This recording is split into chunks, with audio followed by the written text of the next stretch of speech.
Early in the morning, while Jesus was teaching at the temple, the scribes and Pharisees presented a woman they claimed to have committed adultery. Attempting to trap the Savior, they ask what should happen to the woman. The Master's response teaches us a powerful lesson of both justice and mercy. According to the law of Moses, the act of adultery was punishable by death, by stoning.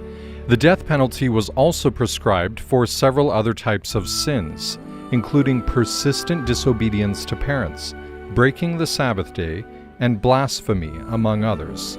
Today, the severity of the punishment might seem archaic and overly harsh. However, a better understanding of the law reveals that it actually provided both justice and mercy in a masterful way, unmatched by even our own modern legal system. Before anyone was punished, the accused would be tried before the Jewish leadership, where at least 2 witnesses must testify of the wrongdoing. If the verdict was guilty, the witnesses who accused the person had 2 options.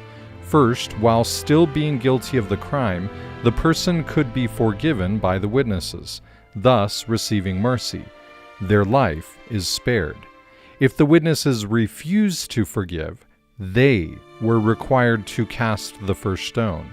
The punishment of death would be required at the hands of the witnesses. They could not just stand by and watch. If the accusation was later discovered to be false, the witnesses could also be stoned to death. In the Old Testament, mercy was the outcome in almost all instances where the law required capital punishment. For example, King David's son Absalom was allowed to live even though he had tried to overthrow his own father's kingdom and take the throne. If stoning had been chosen every time a child disobeyed a parent or an Israelite failed to keep the Sabbath day holy, very few, if any, Israelites would have remained. The law, in essence, teaches the severity of disobeying the Lord, while also teaching the importance of being merciful, fulfilling both justice and mercy. Now let's focus on the Pharisees' accusation of this woman. Typically, when adultery occurred, both parties were tried before the Jewish leadership. The woman's husband would then decide whether to forgive the immoral act or cast the first stone.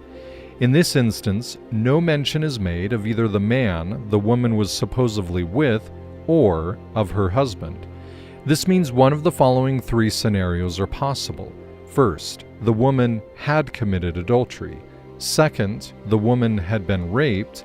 Or third, the woman was actually innocent and thus falsely accused. Whatever the case may be, this woman is not receiving a fair trial according to the law. In order to trap Jesus, the Pharisees say, "Now Moses in the law commanded us that such should be stoned, but what sayest thou?" Silently, Jesus bends down and uses his finger to draw on the ground, the same finger who had written the law on the stone tablets on Mount Sinai. This serves as a powerful reminder that he who wrote the law knows best how to interpret the law.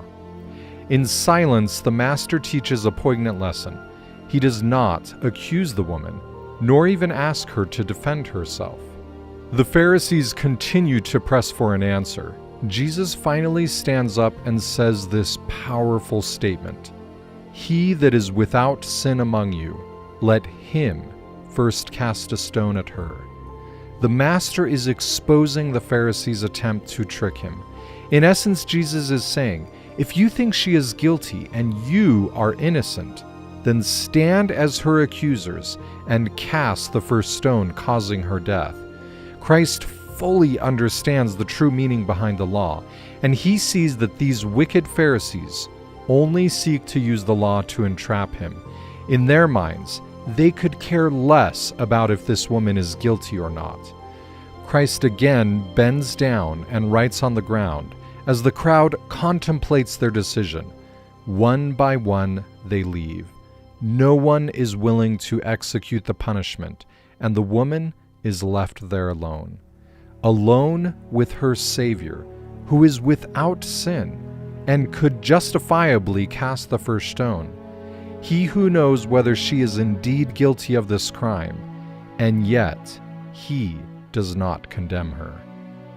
We often are quick to think of this story, like the title, as the woman caught in adultery. Yet notice Jesus never actually accuses her of the crime. He simply states, "Go and sin no more," which could be said to any of us. Though we don't know if this woman has simply been falsely accused in order to frame Jesus, perhaps the Pharisees, knowing the truth, held an unfair trial to trick Jesus into accusing an innocent person. In the end, we don't know if she is guilty or not, but it would be wise to follow the example of the Savior and leave judgment to Him. As we read this story, it can be helpful to look for ourselves in the text of the events. Sometimes we might be like the Pharisees, quick to make an accusation or attempt to entrap others. Or maybe we might be like the members of the crowd, embarrassed and withdrawn when we recognize our own sins. Or there may be times when we feel like the woman, alone, unsupported, treated unfairly, and in desperate need of mercy. But among those who stood on the steps of the temple that early morning, no one stands as a greater example to emulate than the Savior. If Christ, being without sin, is unwilling to accuse the woman and cast the first stone, should not we, in our sinful state, do likewise? Should not we, like our Savior, lift each other up and offer a hand of mercy? This will not be the last time these same Pharisees will seek condemnation without a fair trial. Eventually, they will accuse the very one they had previously sought to entrap, even Jesus Christ. Unlike the woman accused of adultery, he will not receive mercy. The Pharisees will chant, "Crucify him." Christ willingly submits and dies on the cross. Innocent of all crimes the Pharisees falsely testified he has committed. He does this so that we, who are sinners, can receive the very same mercy that he had deserved. And just like the woman, who possibly had been caught in adultery, we too can go free, thanks to the loving sacrifice of our Savior.